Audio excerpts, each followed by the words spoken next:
Hey there, everybody. Greetings. Happy December. Boy, we are here. We're coming into the tail end of 2025 into 2026. And I hope that you are feeling the massive shifts and that you are riding these waves with ease and grace. More about that is going to be over on Patreon. But right now, we're going to go into some of the relational intimacy. So I want to say something really quick about this work. So this is really soul work and part of our spiritual evolution. When we're talking about relationship from Art of Sacred Embodiment, we aren't just talking about relationship as we've known it. We are elevating our own consciousness, our own ability to live from more wholeness, and we are rising into a whole new paradigm. And that's what we're going to talk about more over on Patreon. But this new paradigm is shifting the way that romantic relationships are lived. So it's from an evolutionary point of view, it's from a soul point of view, and a spiritual point of view. And I wanted to just clarify that because, we dive into the psychology a lot, and that isn't necessarily, my background. My background is the spirituality and the spiritualization of higher love relationships and romantic partnerships, moving towards divine union. So if you are interested, right, if you feel a call to this work, if you're interested, it's not necessary to be in relationship. You can be single. You can be in relationship, in partnership. I have been working with like a handful of people around relationship in the last few months. And yesterday was like the fourth client who said, I don't understand how I have been doing so much work on myself for decades, right? Most of these people, they're around my age. And I've been doing so much work for decades, and I don't understand why I haven't understood a lot of this, why nobody has ever introduced a lot of this to me. And we're all going through the exact journey that we need to, but part of it is because there's new templates coming online, and they are taking us through different perspectives and different ways of healing. But there's also invitations that are extended that evolve us. We're not just coming into a plateau or a place where we're moving from one level of status quo into another level of status quo. This is a whole new ball game that we're facing right now. And there are reasons why romantic relationship, why coming into sacred union is important for all of humanity. It's important for all of humanity. These templates, this new paradigm is here to reshape who we are as individuals and coming into partnership and union. That's a larger topic, but I just wanted to kind of lay a little bit of that foundation because we're also going to talk about foundation today. And when we're talking about foundation, we're talking about our internal sense of self, who we are in the right composition of our true elemental expression, which influences the right expression, the right degree of our innate and soul signatured masculine and feminine, inner masculine, inner feminine balance. For each of us, it's going to be super unique. It's going to be a game changer in how you're able to be in relationship, understand self, understand your partner. And what this starts to do is it harmonizes the polarities within us so that we come more into a deeper sense of integration and inner unification. So some of the things we're going to touch on in this video, we go much deeper into when we're doing classes or when I'm working with people in private sessions. So one of the first things that I want to talk about is we are moving from the paradigm of wounding, right? We all know that. We're all on this healing, awakening journey. And I call it ascension because ascension is this umbrella that literally encompasses all of these different streams of our remembering our wholeness and our connection to the divine. Now, remembering our wholeness is vast, right? It's as a human, it's living on this planet. It is also extends into other lifetimes, other life streams on perhaps other planets. It's our galactic history. It's our human history, and it's a remembrance of returning into a much, and I'm saying returning into because this is what we're doing. We are remembering ourselves as a much more expansive, love-based, and divine species. Okay? So one of the things that we want to start looking at is there's so many ways in which our current state of relationship has been programmed, right? We've all been programmed in a myriad of ways, meaning we've been conditioned, we have been taught and literally convinced, right, that certain belief system, ways of operating, things like that are true and accurate, and that they're somehow the full picture. So our ways of relating to one another is one of the programs that we've been living, and these programs change over time. They are different in different cultures. I'm talking about the Western programming at this point. And the trajectory that has happened is there's been more and more and more division between men and women. And you can take this as it resonates. I'm going to talk in the terms of polarity just for simplicity. And the influences can be, our parental influence, there are societal influences, educational, religious, all of that, political. We're all influenced, and we are more easily influenced the less anchored in a space of know thyself. So one of the primary foundations is the deeper healing of coming home to ourselves in self-love.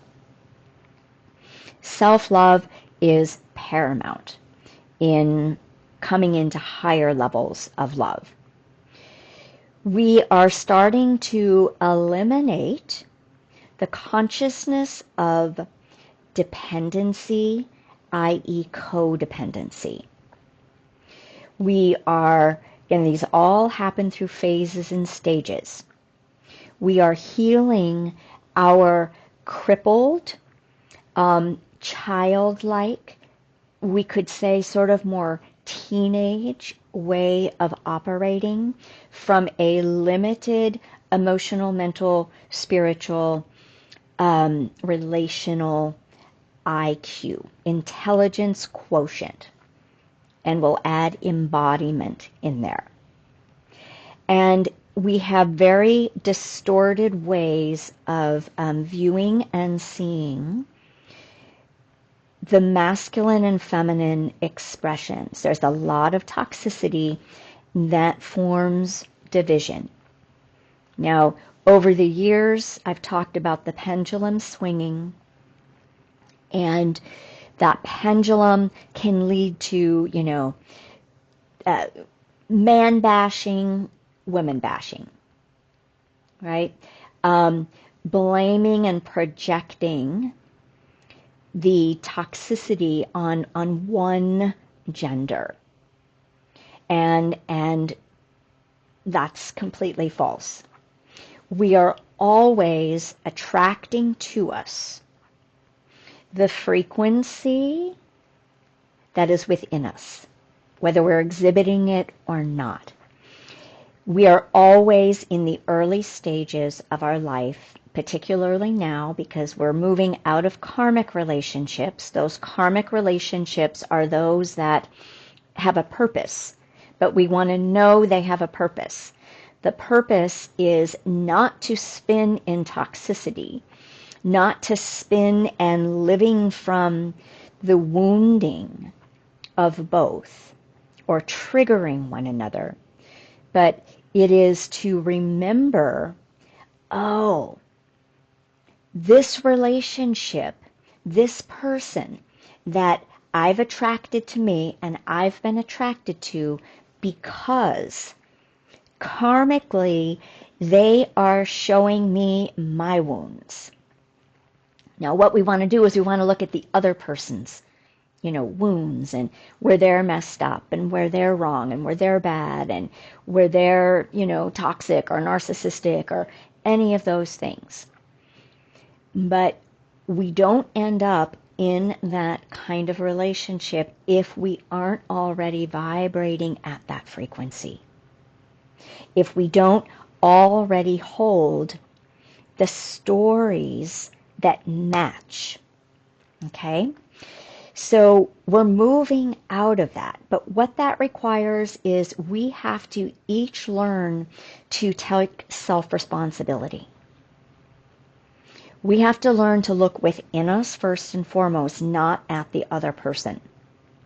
Now, this is a process, right? There are phases and stages of development to all of this. And we all start from these, more infancy stages of development.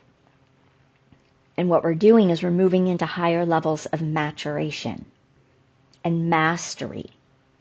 And that comes from knowing our wholeness.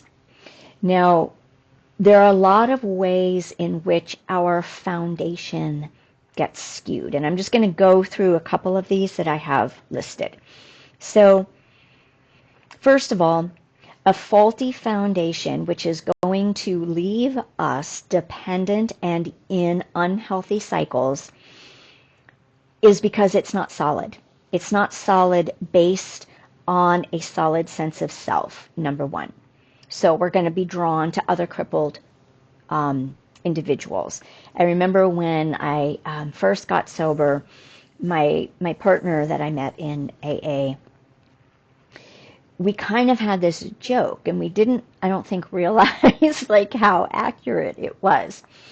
And the joke was, I think we were both like in our early 20s, was we were both two crippled children trying to form one full adult. And I use that statement a lot because it is so accurate and appropriate. And we can look around us and we can see the brokenness of both of these expressions of the polarity and of the beings that we are, right? The precious, amazing beings that we are. So when we're coming from that crippled, unstable foundation, we tend to do certain things. And we're going to probably break these down, in other offerings. But one of them is we rescue one another sometimes in that codependency from their own experience of growth. One of the ways that this can show up is that we mother or father our partners, right? We treat them as less than. We treat them as incapable of being able to source their own strength and their own knowing. And we can do this through feeling their feelings for them. I was, that was definitely one of my patterns back in my early 20s, is I wouldn't allow my partners, to get angry. Maybe it scared me. I'd have to look at that a little bit deeper. But since I have a little bit more of fire and yang in my way of being, they would be going through something and I would become the one that acted out the anger. And as soon as I did that, or the hurt, or the whatever it was, and as soon as I did that, they would get disconnected from their experience, from their wound, which meant that they were being disconnected from their own deeper awareness and healing.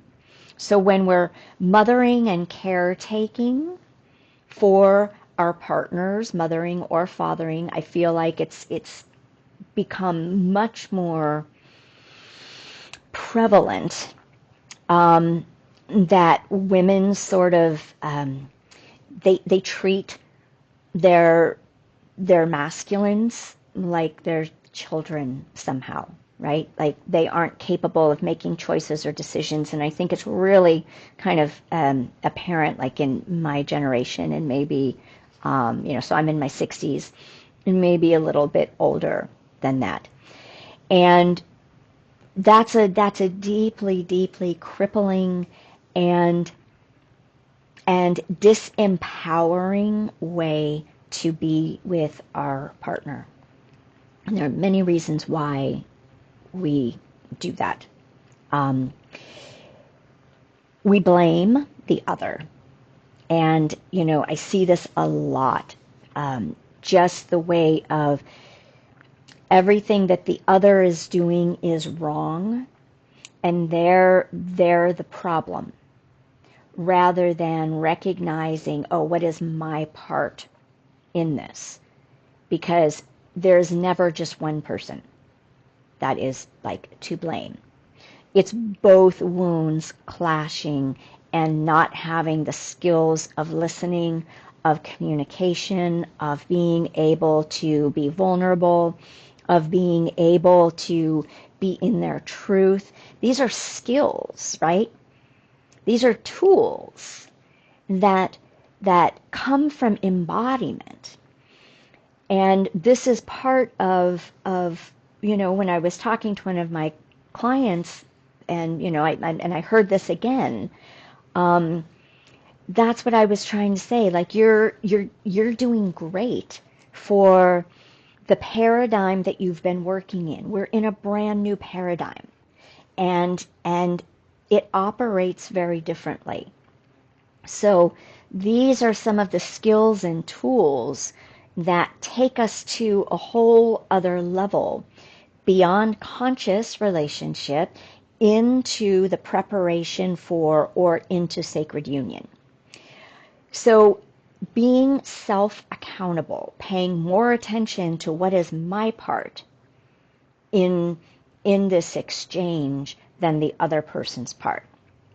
Living from toxic perceptions of the other. This is the same thing.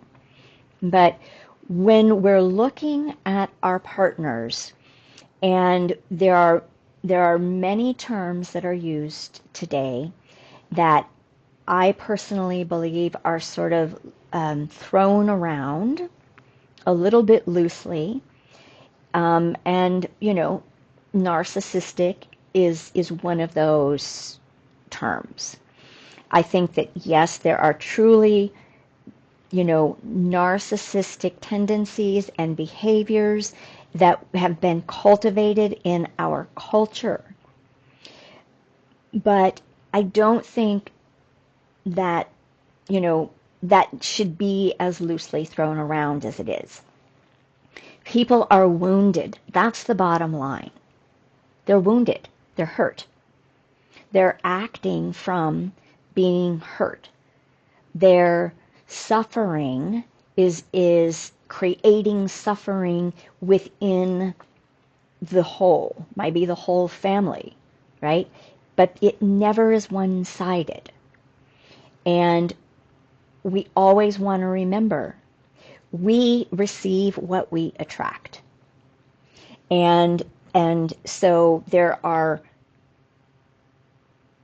polarizations to, victim predator, for instance. All of those dynamics. When we're living from toxic perceptions of our partner and labeling them that over and over and over within ourselves or to them, this is a deep disservice. The wounding goes deeper. And the reactivity, whether it be acting out or collapsing inwards, grows in its toxicity, in its woundedness. So there's parental influences for sure, right? How we were raised, how relationship was modeled, what was appropriate, what wasn't appropriate. Most likely if we were raised in, let's say a family where we didn't talk about our feelings, then it's going to be hard to verbalize and express or maybe even feel our feelings. If we were raised in an environment where, everybody was like super demonstrative and expressive, but maybe not in the most intentional or caring or loving ways, then that's how we're going to be expressing. And then we add our own karma in that mix, and it's a way of operating from our programming versus our center.